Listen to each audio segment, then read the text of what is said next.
Maupassant. The story starts with an introduction to a girl. The girl was one of those pretty and charming young creatures who sometimes are born, as if by a slip of fate, into a family of clerks. She had no dowry, no expectations, no way of being known, understood, loved, married by any rich and distinguished man, so she let herself be married to a little clerk of the Ministry of Public Instruction. She dressed plainly because she could not dress well, but she was unhappy as if she had really fallen from a higher station, since with women there is neither caste nor rank, for beauty, grace, and charm take the place of family and birth. Natural ingenuity, instinct for what is elegant, a supple mind are their sole hierarchy, and often make of women of the people the equals of the very greatest ladies. Matilda suffered ceaselessly, feeling herself born to enjoy all delicacies and all luxuries. She was distressed at the poverty of her dwelling, at the bareness of the walls, at the shabby chairs, the ugliness of the curtains. All those things of which another woman of her rank would never even have been conscious tortured her and made her angry. The sight of the little pretend peasant who did her humble housework aroused in her despairing regrets and bewildering dreams. She thought of silent antechambers hung with Oriental tapestry, illumined by tall bronze candelabra, and of two great footmen in knee breeches who slept in the big armchairs, made drowsy by the oppressive heat of the stove. She thought of long reception halls hung with ancient silk, of the dainty cabinets containing priceless curiosities, and of the little coquettish, perfumed reception rooms made for chatting at 5 o'clock with intimate friends, with men famous and sought after, whom all women envy and whose attention they all desire.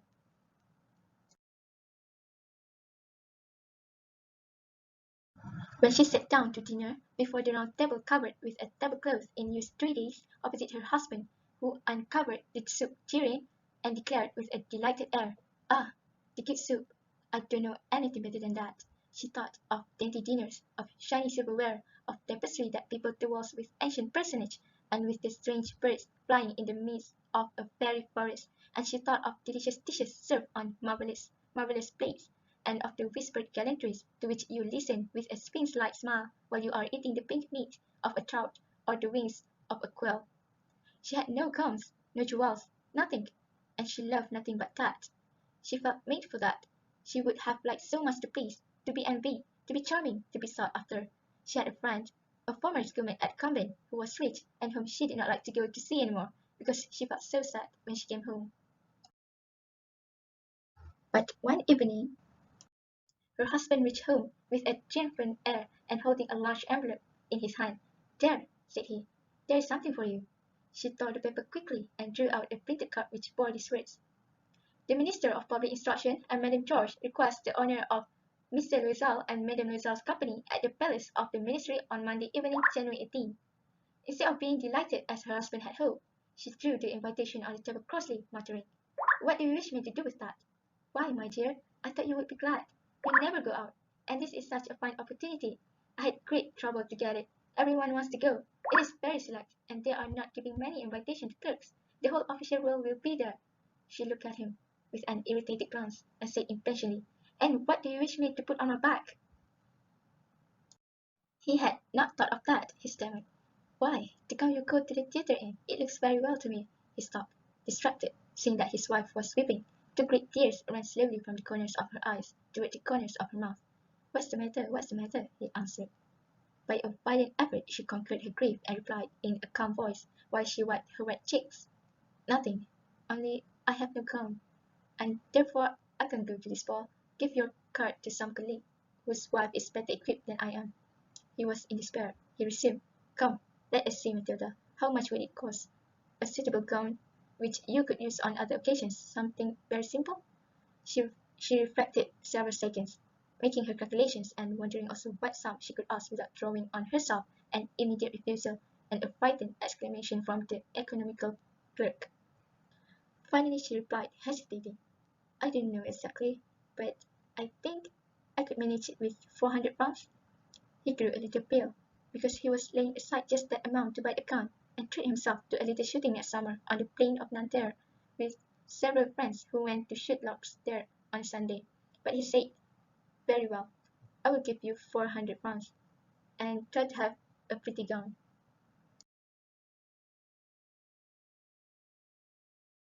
The day of the ball drew near, and Madame Loisel seemed sad, uneasy, anxious. Her frock was ready, however. Her husband said to her one evening, "What is the matter? Come, you have seemed very queer these last 3 days." And she answered, "It annoys me not to have a single piece of jewelry, not a single ornament, nothing to put on. I shall look poverty-stricken. I would almost rather not go at all." "You might wear natural flowers," said her husband. "They are very stylish at this time of year. For 10 pounds you can get 2 or 3 magnificent roses." She was not convinced. "No, there's nothing more humiliating than to look poor among other women who are rich." "How stupid you are!" her husband cried. "Go look up your friend, Madame Frostier, and ask her to lend you some jewels. You're intimate enough with her to do that." She uttered a cry of joy. "True! I never thought of it."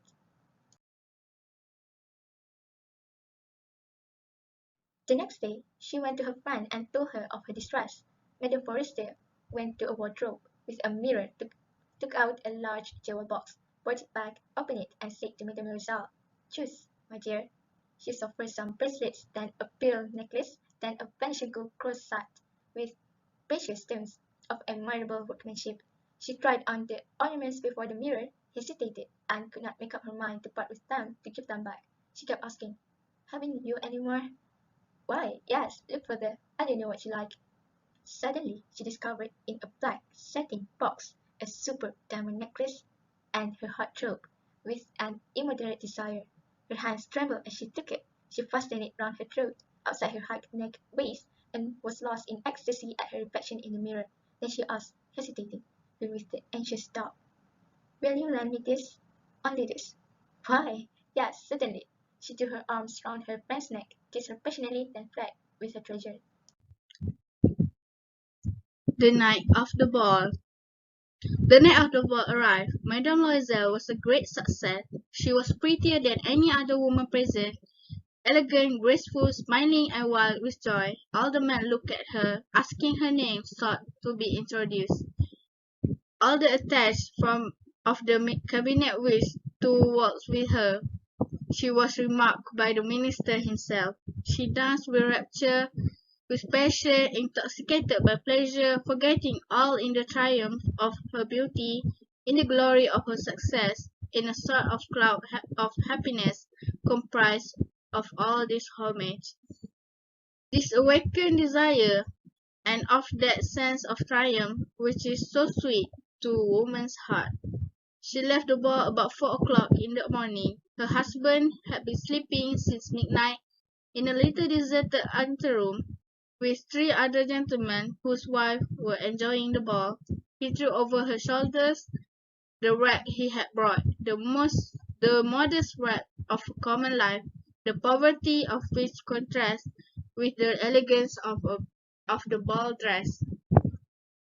She felt this and wished to escape so as not to be remarked by any other women who were enveloping themselves in costly furs. Loisel had her back, saying, "Wait a bit, you will catch a cold outside. I will call a cab." But she did not listen to him and rapidly descended to the stairs. When they reached the street, they could not find a carriage, and began to look for one, shouting at the cabman passing at a distance. They went toward the scene in despair, shivering with cold. At last they found a quay of one of those ancient nightcabs, which, as though they were ashamed to show their shabbiness during the day, are never seen around Paris until after dark. It took them to dwelling in the Rue des Martyrs, and sadly they mounted the stairs to their flat. All was ended for her. As to him, he reflected that he must be at the ministry at 10 o'clock that morning. She removed her wraps before the glass, so as to see herself once more in all her glory. But suddenly she uttered a cry. She no longer had the necklace around her neck. "What is the matter with you?" demanded her husband, already half undressed. She turned distractedly toward him. I have lost Madame Forestier's necklace," she cried. He stood up, bewildered. "What? How? Impossible!" They looked among the folds of her skirt, of her cloak, in her pockets, everywhere, but did not find it. You are sure that you had it on when you left the ball? He asked. Yes, I felt it in the vestibule of the minister's house. But if you had lost it in the street, we could have heard it fall. It must be in the cab. Yes, probably. Did you take his number? No. And you didn't you notice it? No. They looked thunderstruck at each other. At last, Lloyds put on his clothes. I shall go back on foot, said he, over the whole route, to see whether I can find it. He went out. She sat waiting on a chair in her ball dress without trying to go to bed, overwhelmed, without any fire, without a thought. Her husband returned about 7 o'clock. He had found nothing. He went to the police headquarters, to the newspaper office, to offer a reward. He went to the cab companies everywhere. In fact, whither he was urged by the least spark of hope. She waited all day, in the same condition of mad fear before this terrible calamity. Lloyds returned at night with a hollow, pale face. He had discovered nothing. You must write to your friend, said he, that you have broken the clasp of her necklace and that you are having it mended. That will give us time to turn around. She wrote at his dictation. At the end of the week, they had lost all hope. Lloyds, who had aged 5 years, declared, "We must consider how to replace that ornament." The next day they took the box that had contained it and went to the jeweller whose name was found within. He consulted his book. "It was not I, madame, who sold the necklace. I must simply have furnished the case." And then they went from jeweller to jeweller, searching for a necklace like the other, trying to recall it, both sick and chuckling with grief. They found in the shop at the Palais Royal a string of diamonds that seemed to them exactly like the one they had lost. It was worth 40,000 francs. They could have it for 36. So they begged the jeweler not to sell it for 3 days yet, and they made a bargain that he should buy it back for the 34,000 francs in case they should find the lost necklace before the end of February. Lloyds possessed 18,000 francs, which father left him. He would borrow the rest. He did borrow, asking 1,000 francs of one, 500 of another, 5 louis here, 3 louis there. He gave notes, took up ruinous obligations, dealt with usurers and all the rest of lenders. He compromised all the rest of his life, risking signing a note without even knowing whether he could meet it, and frightened by the trouble yet to come, by the black misery that was about to fall upon him, by the prospect of all physical privation and moral tortures that he was to suffer. He went to get a new necklace lying upon jeweler counter, 36,000 francs. When Mademoiselle took back the necklace to Madame Frostier, Madame Frostier said to her with chilly manner, "You should have written it sooner. I may have needed it." She did not open the case, as her friend had so much feared. If she had detected the substitution, what would she have thought? What would she have said? Would she have not taken Mademoiselle for a thief? Thereafter, Mademoiselle knew the horrible existence of the needy. She bore her part, however, with sudden heroism. That dreadful debt must be paid. She would pay. They dismissed their servant. They changed their lodgings and rented a garret under the roof. She came to know with a heavy housework man and the odious cares of the kitchen. She washed her dishes using her dainty fingers, rosy nails on the greasy pots and pans. She washed the soiled linen, the shirts, and the dishcloths, which she dried upon a line. She carried the slop down to the street every morning, carried up the water, stopping for a breath at every landing, and dressed like a woman of the people. She went to the fruiterer, the grocer, the butcher, basket on her arm, bargaining meeting with impertinence, defending her miserable money so by so. Every month they had to meet some notes, renew others, obtain more time. Her husband worked evenings making up tradesmen accounts, and late at night he often copied manuscript for 5 sous a page. The life lasted 10 years. At the end of 10 years, they had paid everything within the rate of usury and the accumulation of the compound interest. Madame Loisel looked old now. She had become the woman of impoverished household, strong and hard and rough, with frowsy hair, skirt askew, and red hand. She talked loud while washing the floor with a great swish of water, but sometimes when her husband was at the office, she sat down near the window and she thought of that gay evening long time ago at the ball, where she had been so beautiful, so admired. What would have happened if she had not lost the necklace? Who knows? Who knows? How strange and changeful life is. How small of a thing is needed to make or ruin us. One Sunday, Madame Loisel, having gone to the walk at the Champs-Élysées to refresh herself after the labours of the week, she suddenly perceived a woman who was leading a child. It was Madame Frostier. Still young, still beautiful, still charming, Madame Loisel felt moved.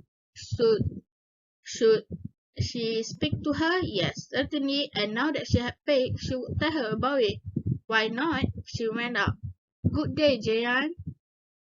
But the other, astonished to be familiarly addressed by the plain good wife, did not recognize her at all and stammered, "But, madam, I do not know. You must have mistaken my name." "No, I am Mathilde Loisel."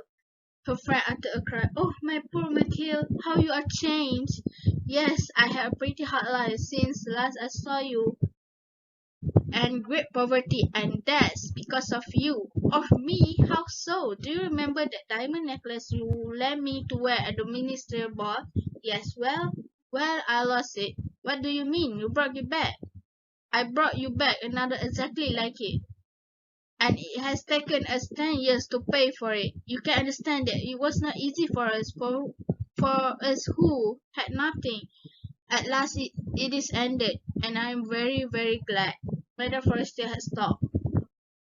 "You said that you bought a necklace of diamonds to replace mine?" "Yes. You never noticed it then. They were very similar." And then she smiled with a joy that was once an engineer. Madame Frostier, deeply moved, took her hand. "Oh, my poor Mathilde! Why, my necklace was paste. It was worth at most only 500 francs." That is the end of the story, The Necklace. This is the references for the story, and thank you very much. If you are Mr. Loiser, how would you react if your partner asks you 400 francs, which you have been saving that for another cause? In my opinion, I would try to make a discussion first and asking about the things that she wants to buy. If the things that she wants is the things that she needs, I would give her the money.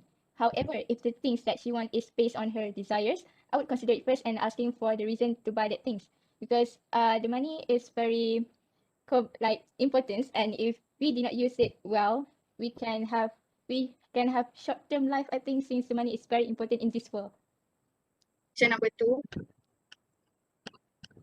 Do you think Madame Frostier should have been honest about the necklace?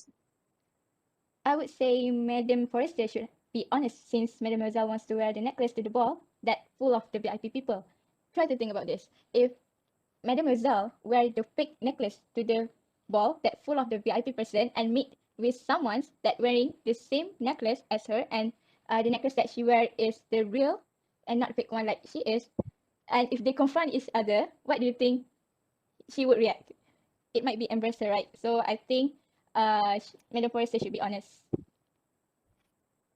Question number 3. What can you tell about Mr. Loiser's behavior towards his wife?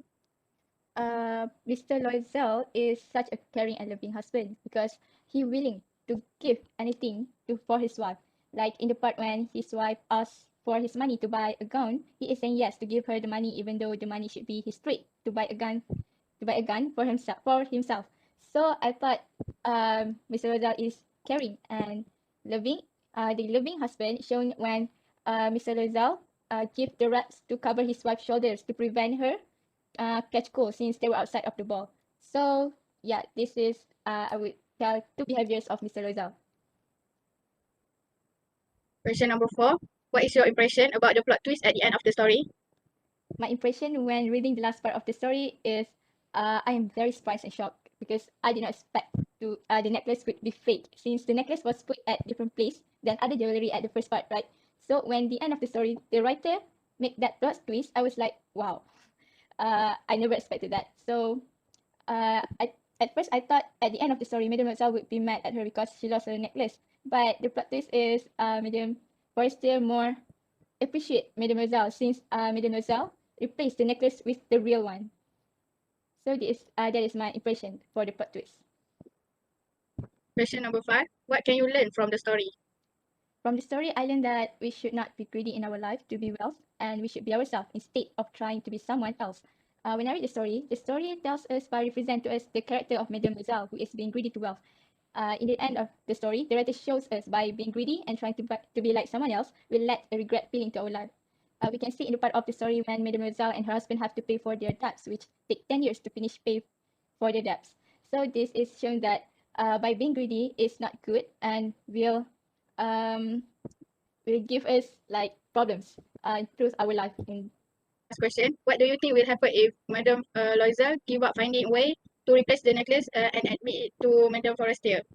I think if Madame Rosal admits that she lost the necklace, Madame Forestier would forgive her and tell the truth about the necklace. Since Madame Forestier is rich, so she can buy the real necklace to replace the fake and lost necklace.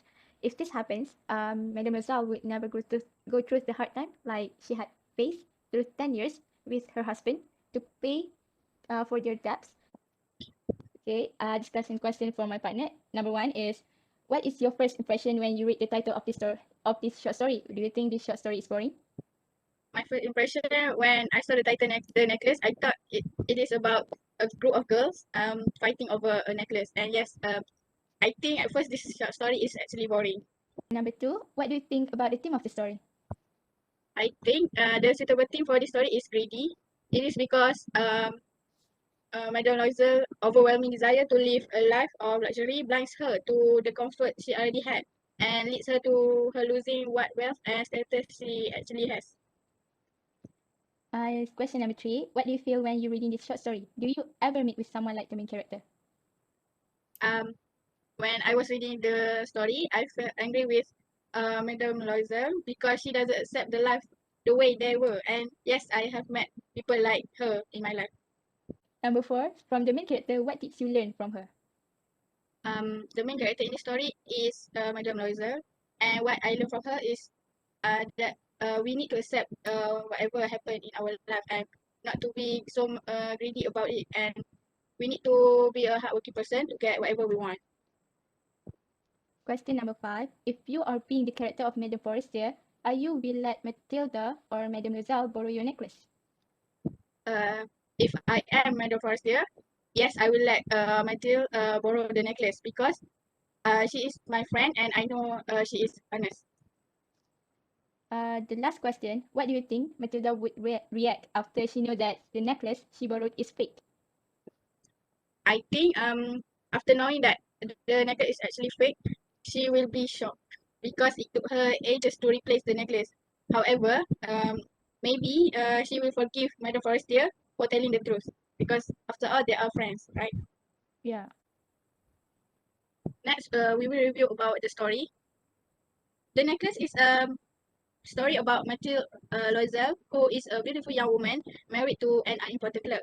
She dreams of the finer things of life and is not content with her secure middle class lifestyle. She is embarrassed by her lack of wealth. One day, her husband and she were invited to the ball. She felt she had nothing proper to wear, so she managed to get some of the money from her kind husband and borrow the necklace from a rich friend. She then lost the necklace and worked many years to pay for the necklace.